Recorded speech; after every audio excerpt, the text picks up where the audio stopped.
دوستو آج میں جس ہستی کے بارے میں بات کرنے لگا ہوں یہ وہ ہستی ہیں کہ جن کے مقام اور مرتبہ میں ان کا کوئی بھی ثانی نہیں ہے، اور ان جیسی ہستیوں کے بارے میں کسی فارسی کے شاعر نے کیا خوب کہا ہے کہ ہزار بار بشویم دہن ز بشک و گلاب ہنوز نام تو گفتم کمال بے ادبیست، یعنی کہ اگر 1000 بار بھی میں اپنی زبان کو مشک اور گلاب کے ساتھ غسل دوں اس کے بعد ان کا نام لوں پھر بھی شبہ رہ سکتا ہے یا میں خوف زدہ ہوں کہ کہیں بے ادبی نہ ہو جائے۔ اور یہ فاتح خیبر آئے تو کعبۃ اللہ میں تشریف لائے، جب دنیا سے رخصت ہوئے یعنی ظاہری پردہ فرمایا تو مسجد میں جام شہادت نوش کیا۔ میری مراد حضرت علی کرم اللہ وجہہ، جن کے بارے میں حضور تاجدار مدینہ سرور روح و قلب و سینہ معطر پسینہ صلی اللہ علیہ وآلہ وسلم کی طاہر مطہر ذات اقدس کی حدیث مبارکہ ہے،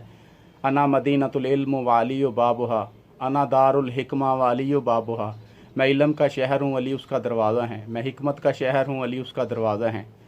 من کنت مولا فہذا علی مولا، جس کا میں مولا اس کا علی مولا۔ اور آپ اس شان کے مالک ہیں کہ بیٹے جوانان جنت کے سردار، آپ کی زوجہ بی بی پاک طیبہ طاہرہ بی بی خاتون جنت سلام اللہ علیہا، اللہم صلی علی محمد و آل محمد، جنت کی خواتین کی سردار ہیں۔ آپ کو تمام اولیاء اللہ کے سردار ہیں، اور آپ کے سسر یعنی جناب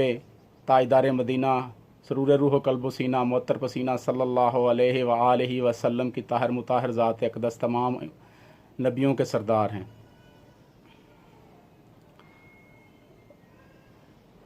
اس سال مختصر آپ کی شان میں آپ کا کوئی ثانی نہیں، آپ کے مقام اور مرتبہ میں آپ کا کوئی ثانی نہیں۔ دوستو آپ کا دور خلافت تھا،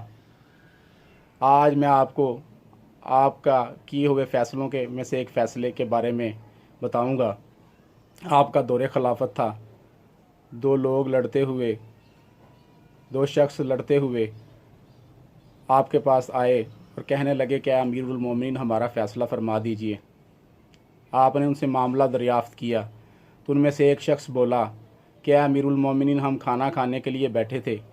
کہ اتنے میں قریب سے ایک شخص گزرا اور ہمیں دیکھ کر رک گیا اور کہنے لگا دوستو میں بھوک سے نڈھال ہوں، میرے پاس اجرت تو ہے لیکن مجھے کوئی ایسی جگہ نہیں مل رہی جہاں پیسوں سے بھی کھانا مل جائے، آپ مہربانی فرمائیے مجھے اپنے ساتھ کھانا کھلا لیجئے، میں آپ کو اس کی اجرت یا پیسے دے دوں گا۔ ہم نے اس کو اپنے ساتھ بٹھا کر کھانا کھلایا۔ کھانا کھانے کے بعد جاتے وقت اس آدمی نے خوشی سے ہمیں 8 درہم دیے اور وہ چلتا ہوا۔ جب وہ چلا گیا تو میں نے اس شخص سے کہا کہ میری 5 روٹیاں تھیں لہٰذا میں 5 درہم کا حقدار ہوں، اور تمہاری 3 روٹیاں تھیں لہٰذا تم 3 درہم کے حقدار ہو۔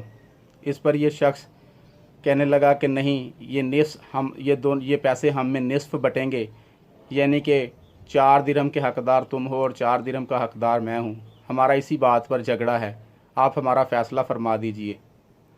آپ نے اس شخص کی طرف دیکھا جس کی 3 روٹیاں تھیں اور مسکراتے ہوئے فرمایا تم فائدے میں ہو، تم 3 درہم رکھ لو۔ اس نے کہا نہیں امیر المومنین آپ فیصلہ فرما دیجئے۔ آپ نے تبسم فرمایا تو آپ نے فرمایا پھر ایسے اس کا فیصلہ یہ ہے کہ تم 3 شخص تھے اور تمہارے پاس موجود روٹیوں کی تعداد 8 تھی، اب ہر روٹی کے 3 ٹکڑے کر لیتے ہیں تو ان تمہاری 8 روٹیوں کے 24 ٹکڑے بنے، اور ہر شخص نے 8 ٹکڑے روٹی میں کے کھائے۔ اب تمہاری روٹیاں 3 تھیں جن کے ٹکڑے 9 بنے، جس میں سے تم نے 8 ٹکڑے خود کھا لیے اور 1 ٹکڑا اس سائل کو دیا۔ اس کی روٹیاں 5 تھیں جس کے 15 ٹکڑے بنے، اس میں سے 8 اس نے خود کھائے اور 7 اس سائل کو دیے، لہٰذا اب یہ 7 درہم کا حقدار یہ شخص ہے اور 1 درہم کے حقدار تم ہو، کیونکہ تم نے اپنی روٹیوں میں سے 8 ٹکڑے خود کھا لیے اور صرف 1 ٹکڑا اس سائل کو دیا، اور اس نے اپنی روٹیوں میں سے 8 ٹکڑے خود کھائے اور 7 ٹکڑے اس سائل کو دیے، تو لہٰذا 7 ٹکڑوں کا حقدار یہ ہے اور صرف 1 ٹکڑے کے حقدار تم ہو۔ تو دوستو ذرا غور فرمائیے کہ آج آپ دور دور تک کائنات میں نظر دوڑائیں، آپ کو کوئی بھی ایسا شخص یا ایسا فیصلہ کرنے والا نہیں ملے گا کہ جس کی نظر وسعت اور نظر کی وسعت اور علم اس حد تک ہو کہ اس طرح کا فیصلہ کر سکے۔ دعا ہے کہ اللہ تعالی ہمیں ان ہستیوں کے نقش قدم پر چلنے کی توفیق عطا فرمائے اور ان کے مقام و مرتبہ کو سمجھنے کی توفیق عطا فرمائے۔